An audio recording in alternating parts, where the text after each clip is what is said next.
NCOC के सरबराह और वफाकी वज़ीर मनसूबाबंदी असद उमर साहब मौजूद हैं। असद साहब, बहुत शुक्रिया। एनसीओसी को चूंकि आप हेड कर रहे हैं, रोजाना इसका इजलास होता है, तो मेरा ख्याल है उन्हीं सवालात से हम आगाज करते हैं। आपकी नजर से आज ये ब्लूमबर्ग की रिपोर्ट गुजरी है जिसमें वो वैक्सीनेशन की टाइमलाइन बता रहे हैं कि किस मुल्क को कितना वक्त लगेगा। पाकिस्तान की जो एस्टिमेशन दी है सर, उन्होंने कहा 75% आबादी को वैक्सीन लगाने में 10 साल लग सकते हैं। ये उनकी एक रियलिस्टिक इसके बारे में कैलकुलेशन है। ऑब्वियसली ये हरफ आखिर नहीं है, लेकिन ये एक्सपर्ट्स का ख्याल ये है कि हमें इतना वक्त लगेगा। अच्छा, मैंने रिपोर्ट की मेरी नजर से नहीं गुजरी है। उन्होंने ये मुझे नहीं पता कि क्या उन्होंने सिर्फ एक्सट्रापुलेशन की है कि अभी जिस रेट के ऊपर वैक्सीनेशन हो रही है, अगर इसी रेट के ऊपर चलती रहे तो कितना अरसा लगेगा, या उन्होंने कोई और असेसमेंट की बुनियाद पे की है। बॉटम लाइन इसकी ये है कि इंशाल्लाह ताला इतना टाइम नहीं लगेगा, इसके कहीं करीब भी नहीं लगेगा। क्योंकि ज्यादा मुझे जो चैलेंज नजर आता है वो ये चैलेंज नहीं नजर आता कि 75% आबादी को वैक्सीनेट करने में हमें कितनी उतनी वैक्सीन प्रोक्योर करने में और उसके बाद वैक्सीनेट करने में कितनी लगेगी। मुझे ज्यादा बड़ा चैलेंज ये नजर आता है कि 75% पाकिस्तान के अवाम को इस बात के ऊपर कन्विंस करना कि वैक्सीनेशन कराना जरूरी है, बहुत ज्यादा बड़ा चैलेंज होगा। बिल्कुल, क्योंकि लोग हमारे यहाँ पे मानते भी नहीं अभी तक कि कोई कोविड को इतनी सीरियस बीमारी है भी सही। अच्छा, ये जरा हम इस पे बात कर लें कि इस वक्त क्या हमारी रियलिस्टिक सिचुएशन है वैक्सीन प्रोक्योरमेंट के हवाले से। विफाक जो है वो कितनी वैक्सीन खरीद रहा है, कहां से, वो कब तक पहुंचेगी, और सूबों को क्या इजाजत जो दी है या देनी है उसका क्या स्टेटस है। अगर हमें एक मुकम्मल तौर पे थोड़ी सी पिक्चर पता चल जाए, फिर अगला सवाल उस पर बेस होगा। देखिए, अभी हमारी इस वक्त तक 25 लाख से ज्यादा वैक्सीन पाकिस्तान के अंदर आ चुकी हैं, और जो अप्रैल का महीना है, उस अप्रैल के महीने के अंदर हमारी 30 लाख तो पक्का हो चुका है कि मिडिल ऑफ अप्रैल तक इंसानों की आ जाएंगी, और उसके अलावा तकरीबन 40 लाख और वैक्सीन है जो हम खरीदने की कोशिश कर रहे हैं अप्रैल के महीने के अंदर। तो अगर वो सब आ गई तो तकरीबन 70 लाख ये हो जाएगी, और ये 25 लाख जो अभी तक आ चुकी हैं मिला के तकरीबन 1 करोड़ वैक्सीन के करीब बन जाता है। उसके अलावा प्राइवेट सेक्टर की जो आदादो शुमार हमारे पास है उसमें 50,000 वैक्सीन प्राइवेट सेक्टर के अंदर अभी तक आई हैं। किसी सूबे ने अभी तक कोई इंपोर्ट नहीं की है। सूबे जो हैं वो इंपोर्ट क्यों नहीं कर पा रहे? क्या इसका कोई मैकेनिज्म है कि विफाक ही खरीदेगा और उसके बाद सूबों को वो दी जाएगी, या सूबों के पास ये सवाबदीद है, और अगर है तो फिर वो इंपोर्ट क्यों नहीं करे? इस पे क्या रुकावट है? देखें, सूबे जो है बिल्कुल उनके पास सवाबदीद है, और कम से कम 2 महीने से तो मैं तमाम सूबों को बार बार ये इनकरेज कर रहा हूं कि वफाक तो अपनी जिम्मेदारी पूरा करेगी, लेकिन सेहत बुनियादी तौर पे एक डिवॉल्व सब्जेक्ट है, सूबाई सब्जेक्ट है। अवलीन जिम्मेदारी जो है सूबों की बनती है, तो वफाक पूरी अपनी कोशिश करेगी कि सारे पाकिस्तान को अगर कोई सूबा एक वैक्सीन भी ना लगाए तो फिर भी वफाक इंशाल्लाह ताला ये जिम्मेदारी पूरा कर देगी। लेकिन सूबों को अपनी आईनी जिम्मेदारी पूरा करनी चाहिए, अभी तक की नहीं है। सुना है उस दिन, अगर मुझे याद सही पड़ता है तो सिंध की हुकूमत ने अभी एक प्री बुकिंग सिर्फ की है। प्री बुकिंग का मतलब है कि उन्होंने ये इंदिया दिया है कैंसाइनों को कि वो खरीदना चाहते हैं, लेकिन अभी तक किसी भी सूबाई हुकूमत ने अभी तक कोई ऑर्डर प्लेस नहीं किया है। जाहिर है इंपोर्ट करने की इजाजत है, इसलिए तो प्राइवेट सेक्टर ला चुका है। उसी जिस कानून के तहत प्राइवेट सेक्टर लाया उसी कानून के तहत कोई सूबाई हुकूमत भी ला सकती है। पंजाब और केपी में तो चले पीटीआई की हुकूमत है, सिंध के साथ चले आप लोगों की जो भी एक वर्किंग रिलेशनशिप जरूर है, लेकिन कुछ इश्यूज पे आप लोग डिसएग्री भी करते हैं। लेकिन ये पंजाब और केपी के ने क्यों नहीं अपनी सूबे लेवल पे इसको इम्पोर्ट करने की कोई कोशिश की? इसके बारे में कोई मालूमात है कि व्हाट स्टॉपिंग देम? इसका जवाब तो पंजाब हुकूमत और केपी हुकूमत ही दे सकती है। मैं तो जब सूबों की बात करता हूं, मैं तो किसी एक खास सूबे की बात नहीं करता, मैं तो पॉलिटिकल डिवाइड की नहीं बात करता। मैं तो कहता हूं तमाम सूबे जो हैं, और बार बार अभी भी मैंने आपसे यही कहा कि तमाम सूबों को मेरे ख्याल में इसके अंदर अपनी अपनी क्योंकि एनसीओसी में आप लोग की एक जॉइंट डेटा शेयरिंग भी होती है, तो मैंने कहा गालिबन वहां पे कोई जो वहां के रिप्रेजेंटेटिव्स बैठे हो तो पूछा, उन्होंने बताया। नहीं, वैक्सीन की प्रोक्योरमेंट का कोई जॉइंट निजाम नहीं है। कोई ऐसा नहीं है कि तमाम सूबे जो हैं वो अपनी डिमांड्स हमारे पास प्लेस करते हैं। ये वफाक का एनसीओसी से जो हो रहा है वो वफाक जो प्रोक्योरमेंट कर रही है और उसके बाद उसकी जो डिस्ट्रीब्यूशन, उसकी तरसील जो कर रही है, उस निजाम को मैनेज किया जा रहा है। सूबे जो है उसका हिस्सा नहीं है। जो वबा के फैलाव को रोकने के लिए जो इकदाम होते हैं उसके अंदर जो है वो मिलकर काम किया जाता है, फैसला साजी भी उसके अंदर जॉइंट होती है। लेकिन वैक्सीनेशन जो है इस वक्त वफाक सिर्फ अपनी ही जिम्मेदारी ले रहा है, सूबे उसके अंदर शामिल नहीं। ठीक है। अच्छा, ये जो प्राइवेट सेक्टर की हम बात करें तो कराची में पहले वैक्सीनेशन लगना शुरू हो गई प्राइवेटली, लाहौर की भी रजिस्ट्रेशन शुरू हुई, वहां पे गालिबन कल से लग रही है, इस्लामाबाद में अभी इस हफ्ते से शायद लगनी है या नहीं। ये यूनिफॉर्म सिस्टम क्यों नहीं है प्राइवेट वैक्सीन रोल आउट का? एक ही इदारा अगर एक जगह लगा रहा है तो दूसरी जगह भी उनको क्लियरेंस चाहिए है। नहीं, क्लियरेंस की तो कोई बात नहीं है उनकी। जहां तक मुझे पता है इस्लामाबाद भी मैसेज जा चुके, मुझे किसी ने इस्लामाबाद वाले ही नहीं मुझे मैसेज वो फॉरवर्ड किया था, बल्कि उस मैसेज के अंदर कुछ गलती भी थी, मैंने जो पॉइंट आउट किया उसको अब तस्हीह भी कर लिया उन्होंने। सो वो तो प्राइवेट सेक्टर है। देखें, प्राइवेट सेक्टर को तो नहीं आप बता सकते कि कहाँ बेचोगे कहाँ नहीं बेचोगे।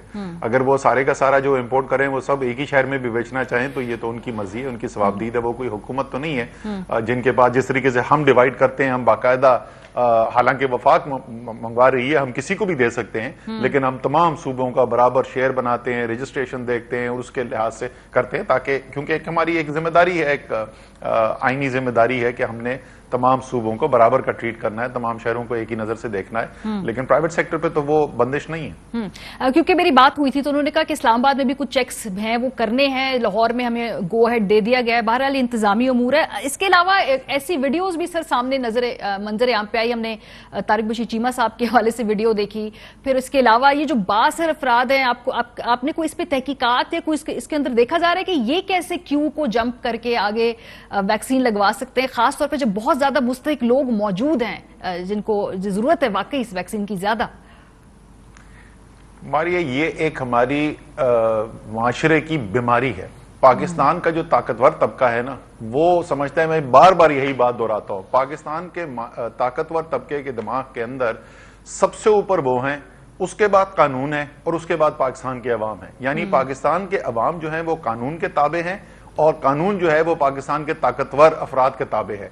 वो हर शुबह जिंदगी में वही आपको उनकी रविश नजर आती है। वैक्सीन के अंदर भी यही नजर आ रही है। आपको कोई अंदाजा नहीं है मैंने कितनी चीजें की हैं विंडो इसकी, जो जिस तरीके से वो अब्यूज करते हैं उसको फिर शट डाउन करने के लिए। बल्कि मुझे ये कहा गया कि आपको इतनी परेशानी क्या है, पाकिस्तानी है ना, लगा लेंगे तो क्या होता है। लेकिन मेरे ख्याल में ये मेरी जिम्मेदारी है कि हर पाकिस्तानी को बराबर समझा जाए और हर एक को बराबरी के हुकूक मिले। और मैं बार बार यही बोलता हूं कि यार वो आप कह रहे हो कि नहीं जी इतने थोड़े से तो हैं, उसके लिए कर देना एग्जाम्शन, उसमें क्या फर्क पड़ता है। भाई हमने सदर पाकिस्तान के लिए नई एग्जाम्शन की, उन्होंने अपनी बारी का इंतजार किया। वजीर आजम के लिए नई एग्जाम्शन हुई, उन्होंने अपनी बारी का इंतजार किया। मैं एनसीओसी का चेयरमैन हूं, काबीना की कोविड वैक्सीन प्रोक्योरमेंट कमेटी का चेयरमैन हूं, मेरी अभी तक बारी नहीं आई, मेरे बीवी को नहीं लगा, मेरे बच्चों को नहीं लगा। तो मैं कोई ज्यादा पाकिस्तानी तो नहीं हूं, हर पाकिस्तानी बराबर है और एक जो तरीकेकार बना हुआ है उसी के मुताबिक चलना चाहिए। लेकिन क्या ऐसे लोग हैं जो इसके कोई ना कोई रास्ता निकाल लेते हैं? और मैं आपको बताऊं बड़ा ही आसान, मैं आज आपको बताता हूं कि किस किस्म की चीटिंग की जा रही है। आप गए, आपने वहां पर जो लगा रहा है टीका, उसको चंद 100 रुपए 5,000 रुपए आपने उसको दिए। वो क्या कहता है? वो कहता है जी मैं आपको टीका तो लगा दूंगा, लेकिन इस वक्त आपका निम्स के डेटाबेस में एंट्री नहीं हो सकती क्योंकि आपकी बारी नहीं है, तो आपको वो वैक्सीनेशन का कार्ड नहीं मिलेगा। तो आप मेरा फोन नंबर लिख लें, आप ऐसा करें कि जिस वक्त आपकी बारी आ जाए ना, कॉल आ जाए, आप मुझे मैसेज कर देना, मैं आपका कोड एंटर कर दूंगा, आपका वैक्सीनेशन भी हो जाएगी। तो पाकिस्तानी जो है उसका दिमाग ही चलता है। सर ये तो कुछ चीजें हमारे हद तल बसा हो सकता है, हम कोशिश कर रहे हैं। जैसे आपके आपने प्रिवेंटिव तो किया, ठीक है, जो आपने लूप होल्स भी इसमें से आइडेंटिफाई किए, लेकिन कुछ चीजें हैं जो मंजर आम पे आ गई, एटलीस्ट इंक्वायरी तो कोई कॉल होनी चाहिए ना, ताकि लोगों को पता चले कि भाई जो सूबाई हुकूमतें हैं, हमने सिंध के अंदर केसेस देखे हैं, बड़े हाई प्रोफाइल केस देखे हैं, हमने पंजाब के अंदर केसेस देखे। सूबाई हुकूमत क्योंकि हम जो है वो प्रोविंशियल गवर्नमेंट को देते हैं वैक्सीन, और उसके बाद डिस्ट्रीब्यूशन जो है उसके बाद फिजिकल कंट्रोल प्रोविंशियल गवर्नमेंट के पास होता है। इसीलिए ये वाला जो केस आया था इसका मैंने एनसीओसी की मीटिंग में खुद मैंने उठाया कि बड़ा मेरे कॉलीग है, बड़ी हमारी अच्छी रिलेशनशिप है एक दूसरे के साथ, लेकिन मैंने कहा अगर ये इस्लामाबाद में हुआ है तो ये हमारी हेल्थ मिनिस्ट्री की, फेडरल हेल्थ मिनिस्ट्री की जिम्मेदारी है, मुझे इन्वेस्टिगेशन करके बताओ। लेकिन पता चला वो इस्लामाबाद में नहीं हुआ था, पंजाब में हुआ था। सही। अच्छा, इंग्लैंड में के जो नई ट्रैवल लिस्ट है उसमें हमें उन्होंने रेड लिस्ट में डाल दिया। मैंने आपकी ट्वीट देखी इस हवाले से कि क्या ये साइंसी बुनियादों पे फैसला किया गया है या फॉरेन पॉलिसी की बुनियादों पे? सो इसका मतलब है कि जो कोविड पे हमारी जो प्रोग्रेस है, आप समझते हैं ये साइंसी बुनियाद पे ये पॉलिसी चेंज हुई है या इसके पीछे और अवामिल थे जिसकी वजह से ये रेड लिस्ट हुआ है? देखिए, मैंने तो उस ट्वीट के साथ मैं खुद अपनी बुनियाद पे कोई इल्जाम नहीं लगा रहा, एक बरतानिया की मुंतखब नुमाइंदा मेंबर ऑफ द पार्लियामेंट जो हैं उन्होंने वो इल्जाम लगाया है और उन्होंने आदादो शुमार के साथ दिखाया है कि किस तरीके से वो जो फैसला है वो हकाइक के साथ मैच नहीं करता। आप इसी खित्ते के अंदर सूरत हाल देखें, पाकिस्तान में, इंडिया में और भारत में, तीनों के अंदर तीसरी लहर इस वक्त आपको नजर आ रही है। सबसे ज्यादा इजाफा जो केसेस में हुआ है वो बांग्लादेश में हुआ है, सबसे कम पाकिस्तान में हुआ है और हमसे कहीं ज्यादा भारत के अंदर हुआ है। तो अगर आप अमवात देख लें इस वक्त फीकस, मैं साइज को एडजस्ट करने के बाद फीकस केसेस देख लें भारत के, फीकस अमवात देख लें और उसके अलावा मैं तफसील में नहीं जाना चाहता, जो उन्होंने कुछ हमें एक्सप्लेनेशन देने की कोशिश की है, माजरत के साथ वो एक्सप्लेनेशन भी जो है ना अभी तक हमें उसकी कोई वेरासिटी नजर नहीं आई है। तो इसलिए सवाल जरूर बनता है और हमारा हक, हर वो एक्सप्लेनेशन क्या है, क्या आप हमें बता सकते हैं या ये आपका ऑफ द रिकॉर्ड? अच्छा ठीक है, चलें वो छोड़ दें। लेकिन मैं सिर्फ ये कहूंगा, आखिर में सिर्फ यही कहूंगा कि हर कौम को हक बनता है कि वो अपने लोगों की सेहत की हिफाजत करे और हर कौम का ये हक बनता है कि अगर उसको कोई फैसला नजर आए जो उसके खिलाफ डिस्क्रिमिनेशन के जुमरे में आता है तो उस पर सवाल जरूर उठाने का हक बनता है। अच्छा, ये वैक्सीन से मुतालिक मेरा आखिरी सवाल है, फिर आगे बढ़ेंगे थोड़ा सा। ये मेरे पास कुछ डेटा है जिसमें पर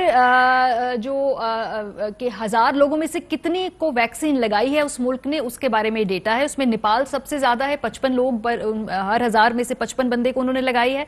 भारत भी 55 पे है, फिर श्रीलंका है, फिर बांग्लादेश है, फिर पाकिस्तान है और फिर अफगानिस्तान है। हम अपने खित्ते के हवाले से बात कर रहे हैं, सो हम अफगानिस्तान से थोड़ा ऊपर हैं, बाकी खित्ते के ममालिक से हम काफी नीचे हैं, क्योंकि बांग्लादेश में 33 है और उसके बाद हम हैं जिसमें 3.7 या इसको जो भी 4 कर लें जो। सो ये तसल्ली बख्श है और ये बढ़ेगी कैपेसिटी, क्योंकि फर्क बहुत ज्यादा है बाकी ममालिक से।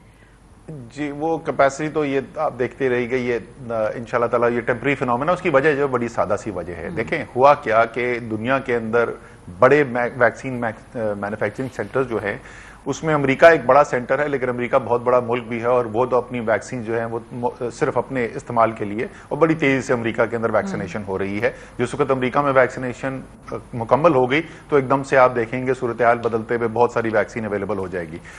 यूरोप में और यूके में जो वैक्सीन मैन्युफैक्चरिंग होनी थी वो नाकाम हो गए, जिस सतह पे वो मैन्युफैक्चरिंग करना चाहते थे वो नहीं कर सके वहां पे। और अमीर मुल्क हैं, उनके पास बेतहाशा वसाइल हैं, पैसा है, तो वो जो है अब वैक्सीन की तलाश में बाहर निकले। अमेरिका से तो मिल नहीं रही थी। 2 दुनिया के ममालिक हैं जहां पे बड़े तादाद पे वैक्सीन मैन्युफैक्चरिंग हो रही, बांग्लादेश और इंडिया और चाइना।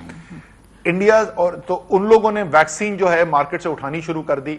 अब जो है वो बाकायदा ये जो रिफ्लेक्शन शुरू के दिनों के जो पहले चंद हफ्ते हैं, ये फॉरेन पॉलिसी की रिफ्लेक्शन हो रही है इस वक्त। उस ये जो तमाम ममालिक हैं ये उनकी कोई प्रोक्योरमेंट स्ट्रेटजी के नहीं फर्क आपको नजर आ रहे। इस खित्ते के अंदर इंडिया की, बिकॉज इंडिया दुनिया का सबसे बड़ा वैक्सीन मैन्युफैक्चरिंग सेंटर है, जो जिन ममालिक के साथ उनके फॉरेन पॉलिसी के अच्छे रिलेशनशिप हैं उन्होंने शुरू में उनको जरा वैक्सीन ज्यादा दी, लेकिन ये अगर आप तादाद देखें तो ये तादाद में कुछ भी नहीं बनते, ये 1% भी नहीं बनते। लेकिन वो उन्होंने डोनेशन ज्यादा दिए। हमने चाइना से लिया, चाइना ने हमारी मदद की, लेकिन उतनी प्रोपोर्शनेटली नहीं हुई जितने खित्ते के अंदर भारत ने दूसरे ममालिक के लिए किया। ये जरा सा फर्क है, लेकिन अभी जैसे मैंने कहा इस वक्त तो ये 1% और 2% आबादी के भी नहीं बराबर है। आप देखिएंगे अगले महीने 2 महीने के अंदर अब पाकिस्तान इंशाल्लाह बहुत तेजी से आपको आगे बढ़ता हुआ नजर आएगा। सो अब कोविड डिप्लोमेसी भी एक चीज है ना, ये हार्श रियलिटीज हैं इस दुनिया की।